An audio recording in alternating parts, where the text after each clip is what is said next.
अस्सलाम वालेकुम जी, मैं मरियान हूँ। मैं क्वालिफाइड हर्बलिस्ट हूँ, ब्यूटिशियन हूँ। आज आपको ज़बरदस्त सा मैं टिप देती हूँ कि आप लोगों ने जब इंटरनेशनल बेसिस लेनी होती हैं तो आप लोग किस तरीके से अपनी बेसिस सेलेक्ट कर सकते हो, उनके टेक्सचर को चेक कर सकते हो और आप लोग इतने पैसे वेस्ट किए बगैर किस तरह से उनके साथ काम कर सकते हो। ठीक है जी, ये मैं बना रही थी अपना प्रोफेशनल कोर्स इंटरनेशनली जो हम लोगों ने सीखा था और काफ़ी सारे कोर्सेज़ किए थे, उनको मिलाकर मैं एक कोर्स बना रही हूँ मेकअप का, जिसके बाद इंशाल्लाह ताला आप लोगों को ब्रांडेड कॉस्मेटिक्स के साथ भी काम करना आ जाएगा और जो मशहूर पाकिस्तान की हैं वो भी आ जाएगा। तो मैंने कहा ये टिप आप लोगों को भी दे दूँ, आप लोगों के लिए भी फ़ायदेमंद होगी। अच्छा जी, ये देख लें, मेरे पास ये काफ़ी सारे सैंपल्स हैं। ठीक है, ये बेसिस सैंपल है। अच्छा, अब करना क्या है आप लोगों ने, अगर आप लोगों का है पॉलर तो आप लोग ना काफ़ी सारे बेसिस सैंपल्स ले लें। ठीक है, उसके अंदर ना आप लोग ये देखें, जैसे कि ये वाला सैंपल है, ये देख लें, ये कंसीलर का सैंपल है।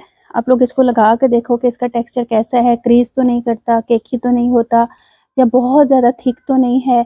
ये आप लोग किस स्किन के ऊपर यूज़ कर सकते हो, किस स्किन के ऊपर यूज़ नहीं कर सकते हो। ठीक है, आप लोगों को आपको पता है ना कि हमारी एशियंस की, इंडियंस की और इस तरफ की जो स्किन टोन्स हैं और स्किन है वो डिफरेंट है। जो कि आप दूसरी तरफ जाओ, अगर मतलब इंग्लैंड, यूरोप वाली तरफ जाओ तो उनकी डिफरेंट है। हम लोगों की अपनी स्किन टाइप के लिहाज से चीज़ को अडॉप्ट करने के लिए हम लोगों को पहले टेस्टिंग करनी होती है कि जी हम लोगों की कौन सी स्किन पे कौन सी चीज़ जाएगी।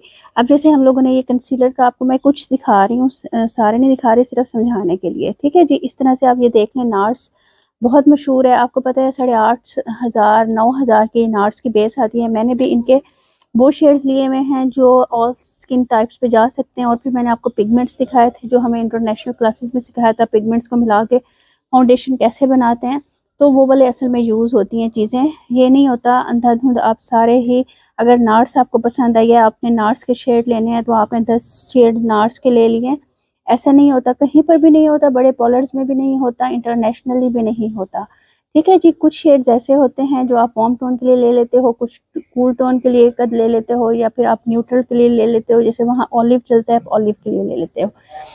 ठीक है, तो क्या करना है आप लोगों ने, इसमें से लेना है। ये देखें, ये सारे एशियन स्किन टाइप्स के लिहाज से ये शेड्स हैं। आप इसके अंदर अगर आपने अपने लिए सिलेक्ट करनी है तो आप अपने लिए इसको लगा के सिलेक्ट करोगे और 7 से 8 घंटे सिलेक्ट करोगे कि ये किस तरह की है।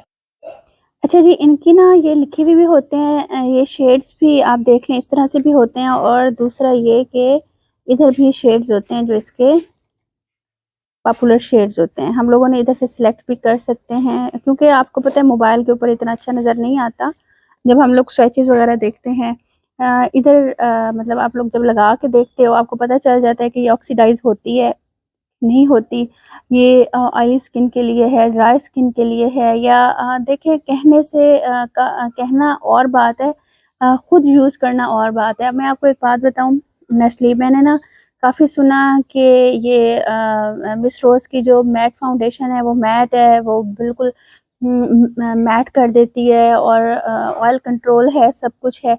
जब मैंने उसको यूज़ किया तो यकीन करें, मेरी मेरी ऑयली स्किन है, मुझे वो सूट नहीं की। वो मैटिफाइंग इफ़ेक्ट बिल्कुल आया ही नहीं और मुझे ऐसा लग रहा था कि मैंने डुई फाउंडेशन लगाई हुई है। क्योंकि हर स्किन टाइप की अपनी वो होती है, हर स्किन का अपना टेक्सचर होता है। अगर आप लोगों ने अपने लिए कोई चीज़ सिलेक्ट करनी है या आप बड़ा पार्लर रन कर रहे हो, उससे पहले आप लोग टेस्टर्स लो, उसको चेक करो, अपनी स्किन के ऊपर चेक करो, 1-2 के ऊपर और चेक करो, क्योंकि इसके अंदर काफ़ी सारे देखिए कलर्स होते हैं और टेक्सचर होते हैं। और देखिए ये ऑक्सीडाइज तो नहीं हो रही, तो ये कौन सी स्किन के लिए ठीक रहेगी, किस तरह से रहेगी। अपनी अपनी ओपिनियंस आप लोग जो है ना उनको प्रेफरेंस दें, क्योंकि आज मैं एक वीडियो बना रही हूँ, उसके एंटी दूसरा भी बना सकता है, तीसरा उसके अगेंस्ट कोई और बात भी रख सकता है। लेकिन ये है कि आप लोग ना अपने उसको खुद जज करो कि आप लोगों को क्या लेना चाहिए, क्या नहीं लेना चाहिए। अब जैसे ये देखिए, इवांची की है, बड़ी कॉस्टली है, लेकिन हम लोग अब इसमें से शेड्स भी देख सकते हैं और वो बता भी रहे हैं कि इसमें कौन-कौन सा शेड है और किस-किस के लिए कौन-सा जाएगा। मतलब ये नॉलेज होता है, जो ब्यूटिशियंस हैं उनको तो लाज़मी होना चाहिए, मस्ट होना चाहिए। और इनके नंबर्स भी अलग होते हैं, इनकी मिक्सिंग का तरीका भी साथ होता है। तो हम लोग अगर पिगमेंट्स मिलाएं तो किस रेशो में मिलाएंगे, किस तरह से करेंगे, ये सारी चीज़ें होती हैं। ठीक है जी, ये शॉर्ट सी वीडियो थी। मुझे लगा कि आप लोगों के लिए भी हेल्पफुल होगी। ज़्यादा पैसे ज़ाया करने से बेहतर है पहले आप लोग स्वैचेस देख लिया करो, चाहे लिपस्टिक्स हों, चाहे कंसीलर्स हों, चाहे फाउंडेशंस हों, कोई भी चीज़ हो, उसके बाद आप लोग उसको यूज़ कर सकते हो। महंगे महंगे प्रोडक्ट्स के सैम्पल्स मिलते हैं, मतलब स्किन केयर के भी सैम्पल्स मिलते हैं, मेकअप के भी सैम्पल्स मिलते हैं। तो वो सैंपल्स हमारे लिए ही हैं, हमने ही यूज़ करने हैं और हमने ही रिव्यू करना है। ठीक है जी, दुआ में याद रखिएगा। इंशाल्लाह मिलते हैं नेक्स्ट वीडियो में। अल्लाह हाफिज़।